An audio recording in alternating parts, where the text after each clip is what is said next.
Welcome to Intentionality with Dominique, the show that helps business owners become valued and in-demand suppliers in the marketplace to scale their businesses. Let's start today's show with host and intentional connector, Dominique Simpson Milton. Intentionality with Dominique is designed to spotlight successful entrepreneurs, those who've made it past the critical 10-year mark and have valuable insight to share. Their journeys offer lessons that can help less experienced business owners avoid common pitfalls and grow stronger faster. Because the more businesses that we can help survive, the stronger our economy becomes. Today, we're spotlighting Toni Gilliard, founder of Resort Beverages. Resort Beverages creates ready-to-serve cocktail mixers and spirit-based ready-to-drink beverages designed for today's modern consumer. Whether they prefer a cocktail, mocktail, or something in between, Toni's innovative dual-use concept allows one product to serve both drinkers and non-drinkers, helping hosts simplify entertaining while creating more inclusive beverages for their options. So Toni, welcome to the show. Thank you so much. Pleasure to be here. Yeah, so I don't think it's been quite 10 years, Toni, that you've had this business. How many years has it been? I started in 2019, but it feels like 10 years. It feels like it. Well, I wanted to have you on because you have done more in these years than most people do in 10 years. And you've been able to move your product, to get your product to market within 1 year, which is unheard of in the beverage industry. So that's why I wanted to talk to you today about your trajectory, about how you've taken one product and turned it into multiple products and expanded your reach there. So let's talk about today. You launched Resort Beverages about 7 years ago. What inspired you to enter the beverage industry to create a brand focused on ready-to-serve cocktails? Well, one of the reasons I entered the industry or the space within the wine and spirit space, I saw a need for ready to drink or ready to serve spirits. So we started with Tipsy Lady Cocktails, which is the ready to drink Caribbean inspired cocktail line. And during that trajectory and doing our tastings, we realized a lot of the consumers were looking for a non-alcoholic or non-alcohol friendly product, which Tipsy Lady did not provide.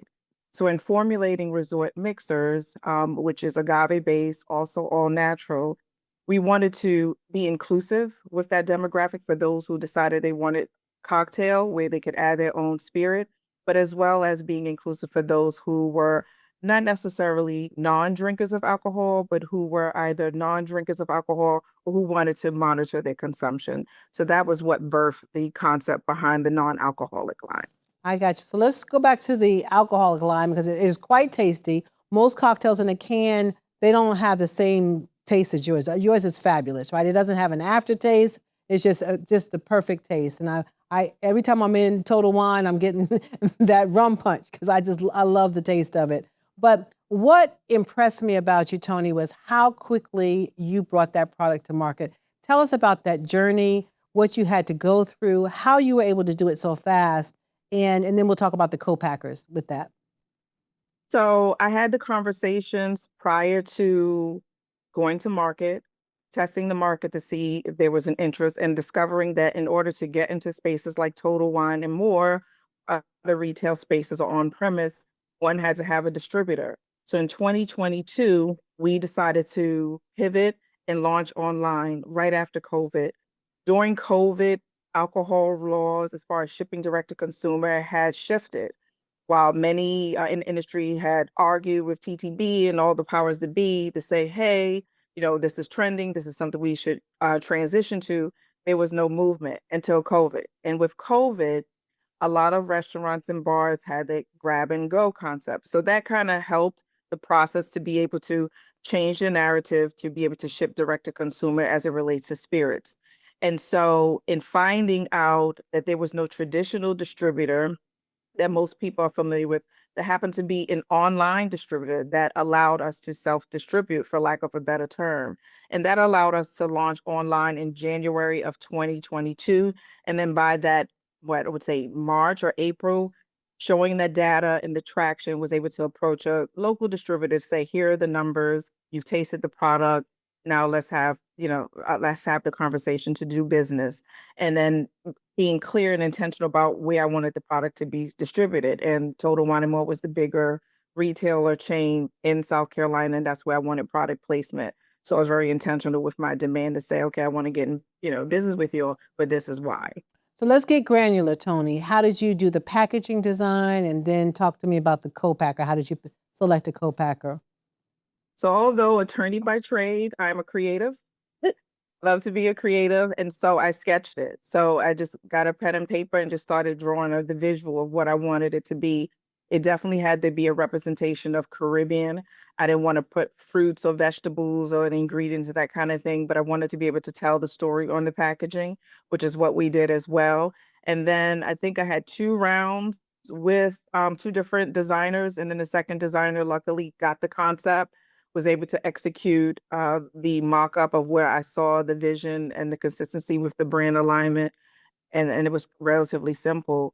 We were in taller cans, in the 12-ounce cans, but because the product was 12% ABV, this is long before Cutwater 11%. We were the only ones that had the higher ABV. That was a little challenging as well because the regulations to be in grocery store spaces, it had to be under 5%. But we wanted to stay true to our authenticity and be at the 12%. And then the packaging design kind of fell into place. We then had to get that packaging design approved by TTB because all labels for, consumer products have to be approved by the government. TTB regulates alcohol, FDA regulates things that aren't alcohol based. And once we got it approved instantly, then was able to run the pilot run. And with the pilot run, which is the 12-ounce cans, give it out, test the market, send samples to other distributors outside of South Carolina. And then at that point, we reduced the size of the packaging and to have the cans at smaller 200 ml size cans, which is about 6.8 ounce cans. 6 ounces. So help me out. Somebody made the cans for you. Was that in the U.S.? Yeah, so I did all U.S. design. So Okay. I drew everything and then gave it to a creative person to say, okay, this is what I want. Here's the die line. I made contacted the place, which is Can Source, who produces cans for Ball, for example, and said, hey, I need the die line, and was able to use that actual die line, which I knew that had to go through the label machine. So our labels are printed directly on the can, which is shrink sleeve cans. And then since then, the market has, progressed. Now you're able to print directly on the can, which wasn't the case when we got started, which will reduce a lot of the costs for those who are looking to enter the space. So versus paying, say, 38 cents a can being shrink sleeve, you can pay a couple of cents if it's printed directly on the can. So you have the cans printed, and then the cans are shipped to your co-packer to fill. Yeah, so then I have the cans shipped to the co-packer. What I found in my research, many co-packers did not have the capability to not only not run the way we run our product, right? There was only one facility that had the technology to do what needed to be done. The second thing is most facilities only had those 12-ounce, the larger cans. We wanted the smaller cans, like you see on the airlines with the small soda cans. That's the direction I wanted to go in. And that's because of lifestyle, right? I'm a boater. I like to golf. I wanted something to fit inside the little cup, not spill, but also monitoring consumption, where if you have a 12-ounce can, you feel, okay, obligated to fill, to drink the whole can. So at drinking in moderation, we had the smaller cans. And so the co-packer was able to receive the cans. And there's a lot of logistics involved. Some co-packers order all the ingredients, but when you're dealing with alcohol like RTD, a lot of them don't. So I had to source all my ingredients and literally time it to say, okay, my juices are frozen. If you don't have a refrigerator, that means we got 2 weeks before they thaw out and then you can't use them. So literally had to monitor. And I wanted to make sure I was hands-on with the process instead of passing it on to someone. So if something went wrong, I wanted to know the why. So I've seen all these balls are up in the air and you're juggling. So you've got the cans being produced, cans coming to the co-packer. Now you have all the fruit juices and everything and alcohol coming, and he's got to mix it together according to your recipe. Then you've got the actual cardboard containers. That's coming from a different vendor, right? Coming into the co-packing. So the cardboards had to come from a different vendor. So the one most important thing is to always ask what the turnaround time is when you're dealing with the vendors. So cans can be 4 weeks, but if there's a backlog, then it could be 8 weeks, and that can make or break a deal. So as always, before you run anything, is to say, okay, what is your production timeline? Okay, we can get them to you in 4 weeks, or we can get it to you in 6 weeks, or Some of them will say, we can't ship earlier than 2 weeks, right? So you have to literally add a whole Google spreadsheet tracking the date to say, okay, and then making sure I followed up with the co-packers team to say, I need one person to email me and on my spreadsheet in real time, when you receive the product, put the date that you received it so that I knew that everything would be fresh because everything is all natural. And so then you got the product is made, it's ready to ship. You had to order a certain quantity of the product in order to make the run, right? So you had to be able to Correct. pay up front to have all that product made. And then where did they ship it to, Toni? So it varies. So sometimes it goes straight to the distributor. Mhm. And sometimes it went straight to me, and I would then have to negotiate, because of my real estate background, a warehouse to hold the product, to receive the product. But then there was when the legal brain comes in, you can't bring alcohol into the state without being licensed. So I had to apply for all the permits as the brand owner and the person registering the brand to bring the brand across state lines, because the product is manufactured outside of the state of South Carolina for the alcohol-based products.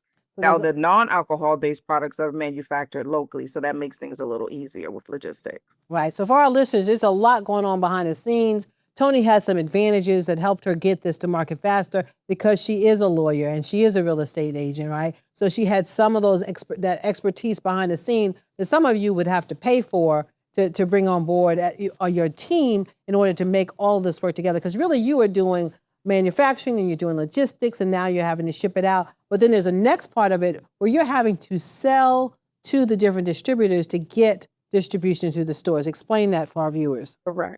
So when you have a distributor, some of the distributors are either net 30 or net 60, which means they get your product, but you don't get paid for 30 to 60 days. So you have to make sure you have capital reserved. Some of them have minimum order requirements as well, which of course would be less than your minimum order with your co-packer. So the caveat in that is you're going to run more product than you probably want to, because that distributor may only want one pallet. So I always say err on the side of asking your co-packer what your minimum requirement is. And what I did in the beginning was, they had a large volume. I had my tracker to go as low as 500 gallons to 1,000 to scale up. So I knew by putting in my formula, no matter where I was, I would know my numbers. But I was able to negotiate with the co-pack in the beginning to say, hey, go a lot less so that this can be the test run. The test run was more than half of what I would have normally been required to run. And that ended up being a smaller batch so that it could actually be housed at the distributor versus me paying warehouse space. So that's one way to be creative in your negotiations, to argue, hey, can it just be a test run to see if you can get it right? And the benefit of that is, one, you get a lower volume, but two, if it's crappy product, you're not wasting hundreds of thousands of dollars on product that has to go in the trash because they didn't get it right. And with one of the recipes they didn't get right, we weren't able to sell it. So I was happy that I was able to get that minimum run. And then when you're getting your check from the distributor, you want to make sure you get paid, and that is a vetted distributor, because there's, some buzz about a very popular distributor right now. They haven't paid their bills. So there's so many risks involved. So many risks There's a involved. lot of risk involved Yeah. when you're getting that check and hoping you get the check. So even if you vet them and they are larger, doesn't necessarily mean they'll pay you. So you have to make sure you have your legal team or your, fractional legal services available to help you navigate through that process. And one thing that a lot of business owners don't understand is owning your supply chain, being in control of your supply chain. Because what we talked about, we've got several different entities that are coming together to make this all work. That's your supply chain. And if you're not on top of it, if you're not managing it, you're going to lose out. Do you agree? That is correct. I totally agree. Yeah. A lot of people come into the space and they just want to put their name on it, right? So when I first started, some of the consultants I hired, they, just assume trust fund kid. You just want your name on a label. And I'm like, that ain't my story, right? I want to be hands-on. I want the formula to be right. And Tipsy Lady, RTDs could have been out 2 years early, but for me, the formula had to be true to culture, right? I didn't want to just put juice in a bottle and add some liquor. It literally had to be all natural. There's 13 different ingredients in that one can. Yeah, and it is It's delicious. very expensive to make. It's expensive. And I want to tell our viewers, you named it Tipsy Lady, not because it makes you tipsy, although it does, but because you were tipping the scale in the beverage industry. I love that. Correct. So it's a play on the word. So Tipsy Lady is about tipping the scales in the alcohol space as it relates to women of color and ownership. And then with Resort, which is the non-alcohol line, that's about pivoting, meaning we're going to resort to a different alternative outside of the alcohol space, especially now where people are more moderate drinkers and more health conscious. We're definitely not going to get into the THC or the Delta 9 space. You see I was that going to ask popping you up at that. the I was break. going to ask you that for sure. We considered, but no, but ironically, before it became a thing, people wanted us to do that. So I would say, listen to your consumer. They know what's coming, and we didn't listen, right? As far as you got people who don't want to drink, what are the alternatives? But it wasn't legal to do so at the time. Interesting. But now it is. Yes, it is. So the non-alcoholic beverage market, as you're saying, has become very crowded. What makes Resort Beverages different, and what white space in the market are you focusing on serving? So it serves dual purpose, so the versatility of it. So you have some mixers where you have to mix it with alcohol, right? With us, you can consume it straight from the bottle, pour it on ice, and put a little soda water, and you have a great mocktail. You can also use THC-based spirits, which is technically not a spirit, but they call it that. So those who are in that Delta 9 phase, we don't have to reformulate anything. You could just mix it with a spiritless alcohol and still make a mocktail. Or you can pair it with any spirit, whether it be for the margarita mix, you can use tequila, you can use spiritless tequila, you can use soda water. It has more versatility so that we're not leaving any of our potential customers out of the party, for I, lack of a better word. I love that. That gives you maximum exposure. So you've recently secured placement with BevMax, is it? And distribution Correct. through LibDib. What does that mean for the growth of Resort Beverages, and what does an ideal retail partner look like for your brand? So I'll start backwards. The ideal retail partner for us would be a Publix, a Food Lion, a Harris Teeter. Okay. The key with that is you can't go in the door and product placement. That was one of the things we learned with Tipsy. You have to have a distributor. While the alcohol space is heavily regulated, it's a three-tier system. You got to go through the federal government, the middleman. It's not so different with the non-alcohol space. It's less regulated, but you still need a middleman. So although it's like a food product and they can buy from us direct, they still use distributors. They have the middleman to be able to sell. So those would be our ideal retail partners, would be large supply chains, not the one-off boutique stores or grocery store spaces. So large grocery store spaces. Um, as far as how to get to that point, it would be what we're using LibDib for, is what we did with Tipsy Lady.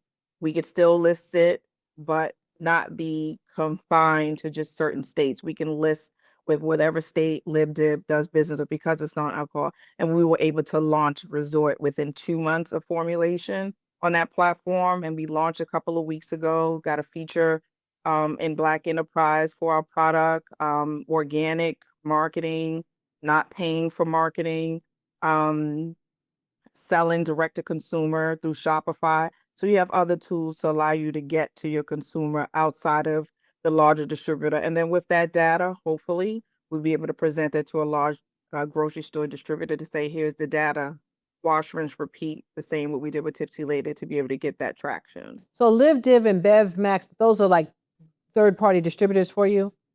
So BevMax is like a Total Wine, Okay. right? They're the retail partner. So they're the ones that can have access to my back end when I get orders online, and then they can ship it to the consumer. Okay. So I don't ship anything to the customers. It goes through them. LibDib is the distributor. They're the middleman. But because they don't hold product, it's a heavy lift in that every time BevMax wants product, they put it through LibDib's platform. LibDib emails me, and then I have to mail cases. It's just a heavy lift versus old school way of doing thing is the distributor buys a pallet, for example. So they have more than enough inventory to fulfill the orders. So the pain point in using that digital space, which kind of helps you lose money in that you only get the orders based on the need versus a distributor buying a whole pallet of Sure. product and then paying you net 30. Okay.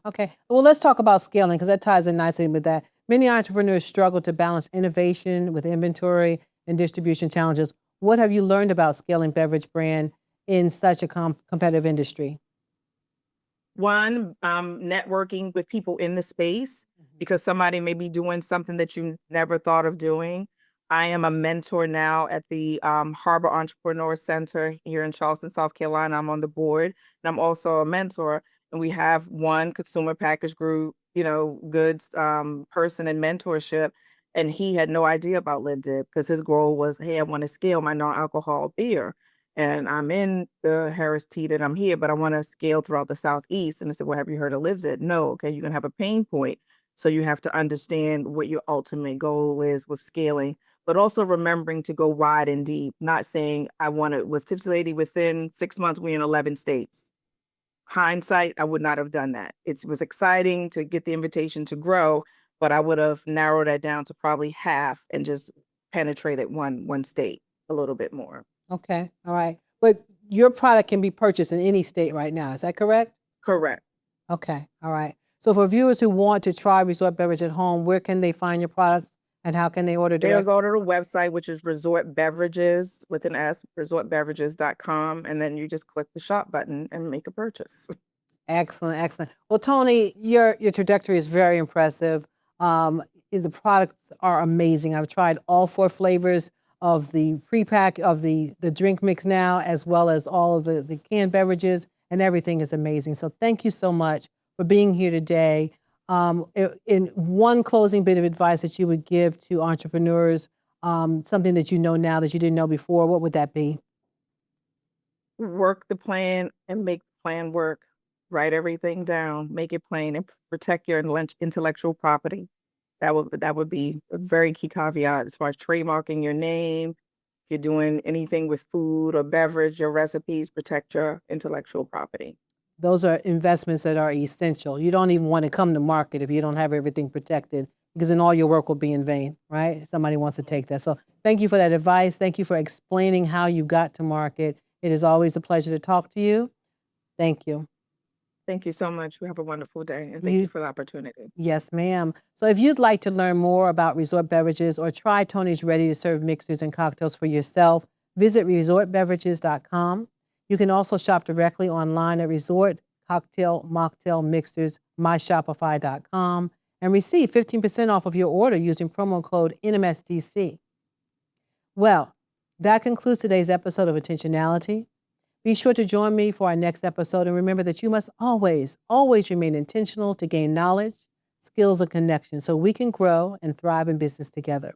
I'm Dominique Simpson Milton, and I will see you next time. This has been another episode of Intentionality with Dominique, brought to you by the CVMSDC. For more information, please visit cvmsdc.org.